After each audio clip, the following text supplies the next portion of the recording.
और मैं भारत के प्रधानमंत्री श्री नरेंद्र भाई मोदी और मुख्यमंत्री श्री भजनलाल जी, ऊर्जा मंत्री श्री हीरालाल जी, नागर एवं खाद्य मंत्री श्री सुमित जी गोदारा का आभार व्यक्त करता हूं कि उन्होंने पिछली कांग्रेस सरकार में पूरे राजस्थान को जो बेपटरी पे कर दिया था, उसको आप लोगों ने बिजली क्षेत्र में, खाद्य नागरिकता आपूर्ति क्षेत्र में पटरी पर लाने का काम किया है। इसके लिए आपका बहुत बहुत धन्यवाद। मंत्री महोदय, मेरे कुछ विधानसभा की मांगे हैं, पहले मैं यही रख दूं, उसके बाद में दूसरी बातें करूंगा। मेरी विधानसभा में अत्यधिक ट्यूबवेल होने व लगभग 20 गांव जुड़े होने व लंबी दूरी की लाइन होने के कारण हमेशा ओवरलोड व ट्रैपिंग व कम वोल्टेज होने के कारण किसानों की मोटरें जल जाती है, जिससे किसानों को भारी नुकसान होता है।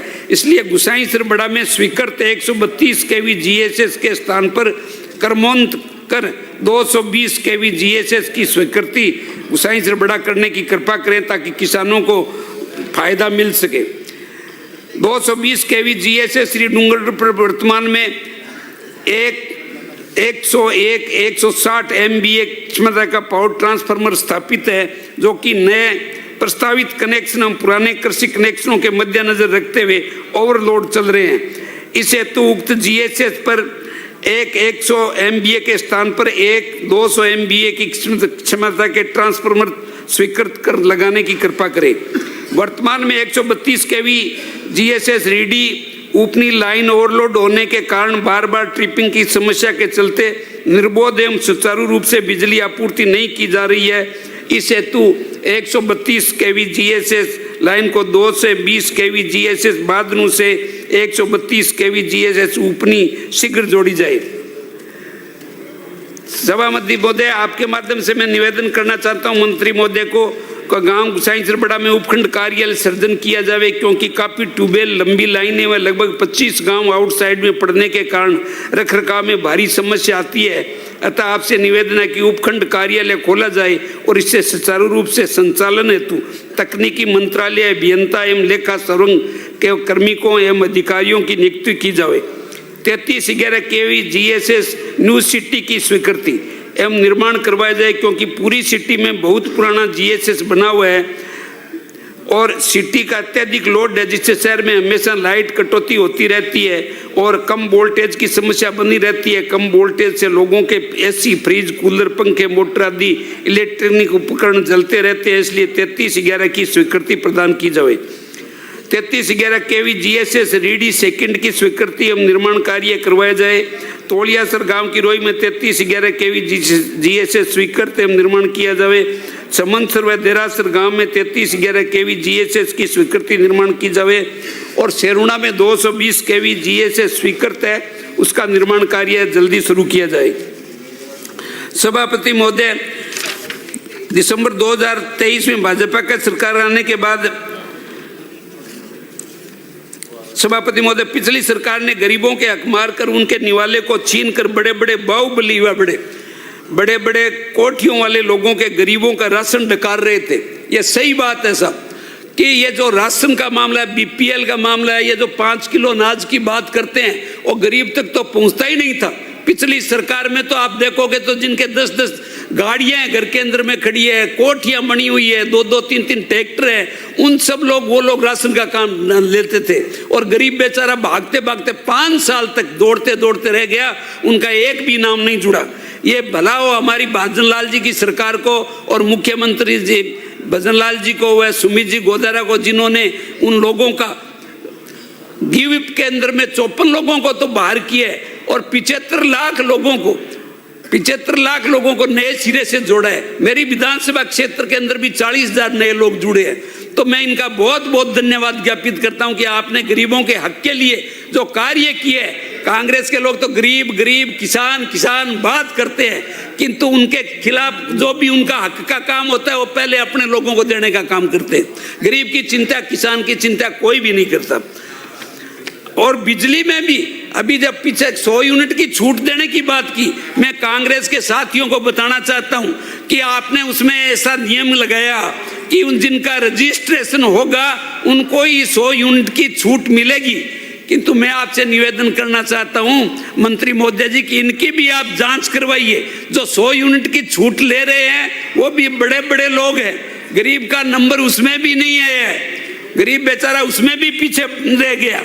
गरीब का तो बात करते हैं गरीब की, गरीब का गरीब हटा देंगे, गरीब हटा देंगे करके 40 साल तक राज किया, किंतु गरीब का भला इन्होंने कभी नहीं किया, कभी भी गरीब के लिए भला नहीं किया। 40 साल तक गरीबी हटाएंगे। ये जूली जी आगे देखे, जूली जी तो बहुत भले आदमी है, इनको तो भारतीय जनता पार्टी में होना चाहिए, इनका विचारधारा तो भारतीय जनता पार्टी की है। लगता है ये जब बोलते हैं ना तो बड़ी शालीनता से और बहुत सभ्यता से बोलते हैं, बाकी तो कोई तो यूं हाथ हिलाता है, कोई यूं भागता है। तो मेरा निवेदन है कि आप गरीबों के हक की, किसान के हक की जो बात करते हो तो आप सही ढंग से बात करो, उनको लाभ दिलाने की बात करो, न कि उनका नाम लेकर के और राजनीति करो और उनका लाभ लेकर के सत्ता में आने का प्रयास करो। सभापति महोदय, 2023 में भाजपा सरकार आने के बाद मैं कुछ चीजें आपको गिनवाता हूं। मुख्यमंत्री भजनलाल जी के प्रयासों से छत्तीसगढ़ सरकार से समन्वय स्थापित कर परसाइस्ट एवं कांता बासन कोल माइंस से कोयला खनन जनवरी 2024 से पुनः शुरू करने पर सरकार का धन्यवाद देता हूं।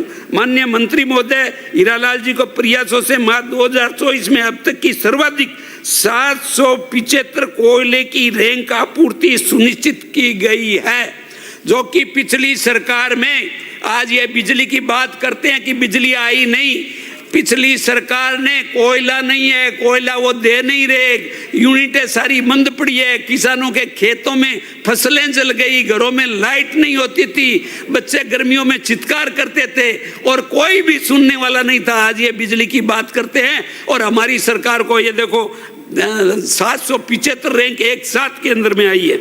माननीय प्रधानमंत्री महोदय ने 13 फरवरी 2024 को 75,000 करोड़ रुपए की परिव्यय के साथ 1 करोड़ घरों पर रूफटॉप सोलर स्थापित करने हेतु पीएम सूर्य घर मुफ्त बिजली की घोषणा की थी।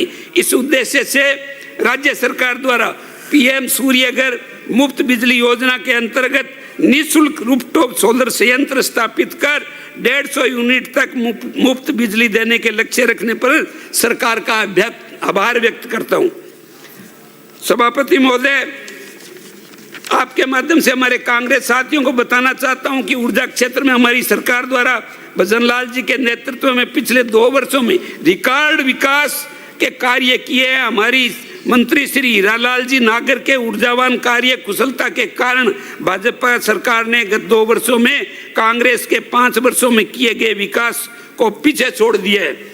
कुछ कार्य बताना चाहता हूं, जैसे 2024 से पूर्व कांग्रेस राज में पीएम कुसुम कंपोनेंट सी में 4.03 मेगावाट क्षमता का मात्र एक प्लांट स्थापित हुआ था, जबकि वर्तमान सरकार ने 2329 मेगावाट के 2 साल में ही 898 सौर ऊर्जा परियोजनाएं स्थापित की जा चुकी है। सौर ऊर्जा से उत्पादित क्षमता में पिछले 2 वर्षों में 19,000 मेगावाट की वृद्धि हुई है, जो कि कांग्रेस के 5 वर्षों में 15,000 मेगावाट की दर्ज हुई थी। कांग्रेस ने 5 साल में 15,000 मेगावाट की और हमारी सरकार ने 2 साल में 19,000 मेगावाट की। आप कहाँ बराबरी करोगे, कहाँ मुकाबला करोगे? 5 वर्ष बनाम 2 वर्ष बातें खूब करते हो, हम ये करेंगे आइए, किंतु अब जब बात आती है बराबर बैठ के बात करने की तब कहते हैं अभी हम तो नहीं मानते आपकी बात को, आप सदन छोड़ के चले जाते हो। बिजली उत्पादन 400 केवी स्टेशन, 220 केवी के नए ग्रिड स्टेशन, 132 केवी के सब स्टेशन की तुलना करें तो इनके राज में 5 वर्षों में कुल 44 सब स्टेशन बने, जो हमारी भाजपा सरकार ने 2 वर्षों में ही 52 सब स्टेशन बना दिए। सभापति महोदय, 2024 से पूरे 5 वर्षों में पीएम कुसुम कंपोनेंट की मात्रा प्लांट की स्थापित हुआ था, जबकि वर्तमान सरकार में इन कंपोनेंट में 2329 एमवी क्षमता के 898 विकेंद्रित और ऊर्जा परियोजनाएं स्थापित की जा चुकी है। कंपोनेंट एम वर्ष 2024 से पूर्व के 5 वर्षों में 119 एमवी क्षमता के 91 प्लांट ही लगे थे, जबकि वर्तमान सरकार में 426 एमडब्ल्यू के 317 परियोजनाएं स्थापित की जा चुकी है 2 साल के अंदर ही। पीएम कुसुम कंपोनेंट एमसी में राज्य देश के प्रथम स्थान पर है।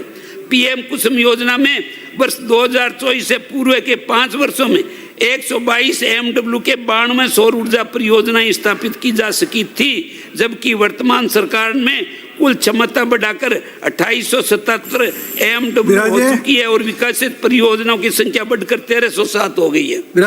सभापति महोदय 2 मिनट का ही समय लूंगा, ज्यादा नहीं लूंगा। मैं आपसे निवेदन करना चाहता हूँ, टेबल कर दें, नहीं तो टेबल कर 2 मिनट ज्यादा। अरे टेबल कर दें आप। सौर ऊर्जा से उत्पादित क्षमता में कुल वृद्धि हमारी सरकार ने 2 साल में 19,000, जबकि कांग्रेस राज में 2 साल में 2,000 ही हुई थी। बायोगैस उत्पादन क्षमता कुल वृद्धि 79.07, जबकि कांग्रेस राज में वो 0। कुल घटक 4 के अंतर्गत जारी किए गए एलओ 2911 2 साल में, जबकि कांग्रेस राज में 2 साल में 0। कुसुम घटक 8 के अंतर्गत जारी किए गए एलओ 2064, जबकि कांग्रेस के राज में 0। बिजली उत्पादन क्षमता वृद्धि 7,395, जबकि कांग्रेस राज में 1,497। कुलदीप जी 400 के भी सबस्टेशन स्थापित किया गया 2, जबकि कांग्रेस राज में 1। अंत में मंत्री महोदय, सभापति महोदय, मैं निवेदन करूंगा, हमारी सरकार को बहुत बहुत धन्यवाद ज्ञापित करूंगा कि अब बिजली के क्षेत्र में पूरा राजस्थान आज की तारीख में आत्मनिर्भर है। कोई झूठी बात बिजली के बारे में हो गया। बैठाओ। धन्यवाद। जय हिंद। बहुत बढ़िया। माननीय सभापति महोदय, आपने मुझे मांग संख्या 54 और 55 पर बोलने का अवसर दिया है, बहुत बहुत धन्यवाद देता हूं। और मैं सर्वप्रथम प्रदेश के माननीय मुख्यमंत्री, राजस्थान के किसानों के नेता